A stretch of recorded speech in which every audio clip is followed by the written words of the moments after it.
we've covered your experiences on trips, how you planned out your trips. I think this is time for us to also help the viewers build their own dream itineraries, of course, with your help. So this one is you will give me your top 3. Okay. Top 3 to. So for the first one, what are your top 3 coffee spots that you've tried abroad? Okay. So, iba-iba siyang country. Okay, CK. perfect. Number 1 is sa Bangkok kasi talaga, yung Roots Coffee nila. Roots Coffee is it's a place. The reason why I love their coffee is, hindi siya sobrang commercialized. You know, kung ano yung real taste ng coffee in Bangkok, yun talaga. And then sa Taiwan is yung Fika Fika Cafe. Fika Fika Cafe. And then lastly, sa Vietnam is yung the workshop sa Ho Chi Minh. The reason why I love that is they'll show you the process of creating their coffee, pero hindi sila gumagamit nung traditional, nung commercialized na coffee maker. Coffee machine. They'll really show you the drip process. Tapos kaya siya the workshop. Pwede ka mag-workshop on how to create the concoct na coffee. Ito ba yung yung parang pages of different types of coffee? Yes. I think I've seen this with David the Gison workshop. also. And it's cheap lang din. It's cheap lang din. Okay. Let's move on to the next. Your top 3 snacks that you've had in Japan. For me, this is quite hard.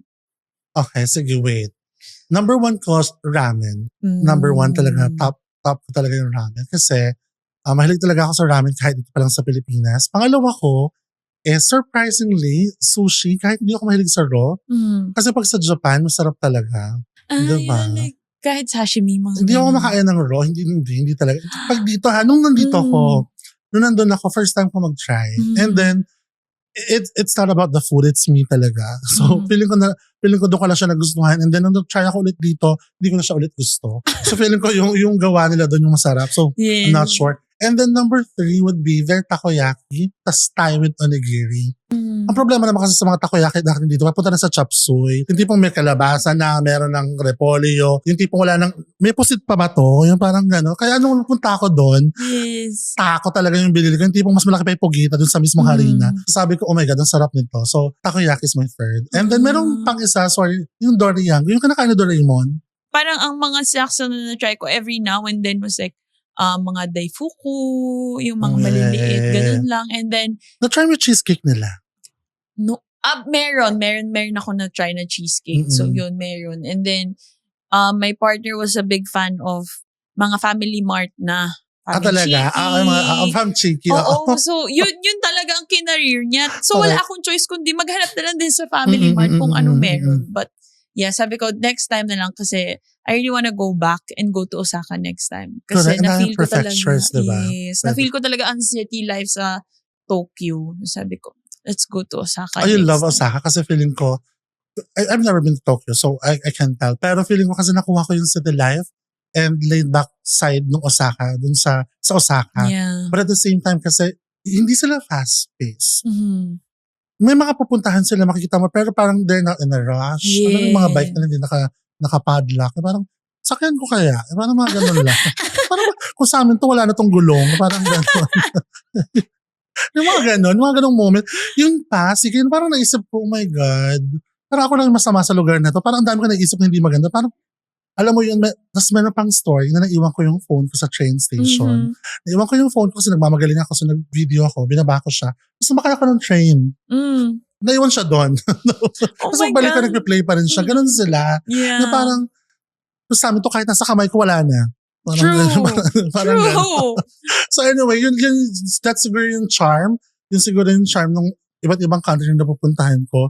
Kasi nga more on culture. And nagmamatter talaga sa akin, Siki, kasi is how the people is treating you. Yes. Yun talaga yung nagmamatter sa akin. And I can name certain countries na I wouldn't go back na kasi parang feeling ko, they're not welcoming towards tourists. Parang ayaw ka nila doon. Pero towards yung Vietnam, Japan, Thailand, talagang ramdam na ramdam mong they want you there. So yun yung nagustuhan ko din talaga. But actually, feeling ko, baka yun na din yung answer mo, Mami, sa aking third question. What are the top 3 favorite cities you visited and you want to visit again? So, ito yung uulitin at uulitin mo na cities. Japan, number 1, kasi marami silang prefectures. So, merong, of course, may Hokkaido, may malamig, may mainit, ganyan. Tapos may mga iba't ibang pupuntahan, di ba? And then, my top 2 would be Thailand. Surprisingly, ang laki ng gap. But the reason why I love Thailand kasi is that Thailand holds a very special place in my heart kasi yun yung first travel ko kasi talaga. And ewan ko, parang may magic siya. May magic yung Thailand sa akin. And then 3, Taiwan and Vietnam.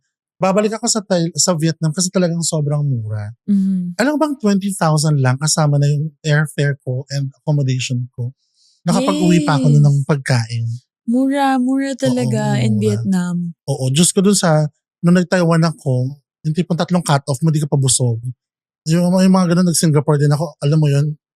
So, mura talaga sa Vietnam. Yes. So, it's Japan, Thailand, and Vietnam. Tayong Vietnam and Taiwan.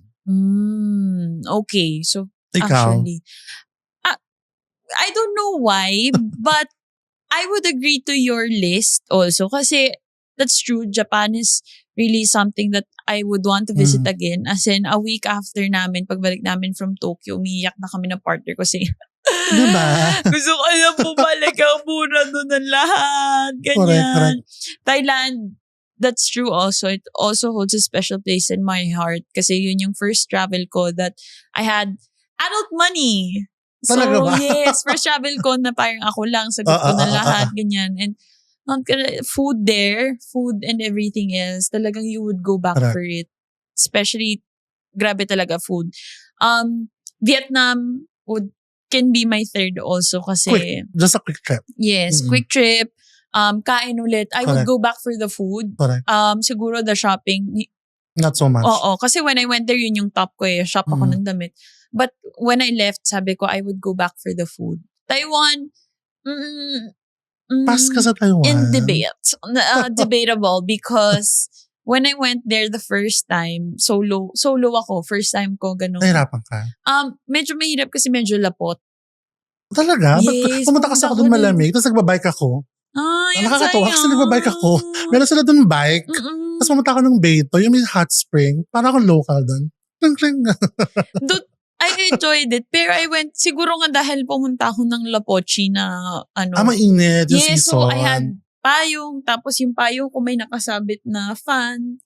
Oh my God, ang hassle. Talagang yun yung sabi ko na, ang hassle kasi kailangan kong bumalik sa hotel to change kasi sobrang lapot talaga. Naka-aura ka nun. Medyo lang. Parang half day. Tapos kailangan paglabas ko ng hotel, okay na, like, makapag-fit check na. Correct. But yeah, all of those, even if I already went to, feeling ko kasi my last US trip was very quick, 5 days. So I wouldn't US? say, yes. So parang hindi ko pa siya fully na-feel. Oo nga, ba't di ko pala sinabi yung US? Yes, but US is, yun. I haven't hindi ko pa na-experience yung full American dream. Exactly, correct. So American dream mo. Oo, parang, which state? We went to Houston. Okay. For 5 days. So, pagdating doon, jet lag pag-uwi. Hindi ka na din jet lag. Mabilis lang. So, wala din. But, yeah, actually, I can relate to most of your tops kasi I feel like we visited the same places. Correct. Loving the episode of Wired to Wander? For more stories abroad, travel hacks, and spot recos, don't forget to stay connected to our socials. Catch the full-length episode and discover how to make every trip smoother. Only on Wired to Wander, powered by Smart Tra Beam.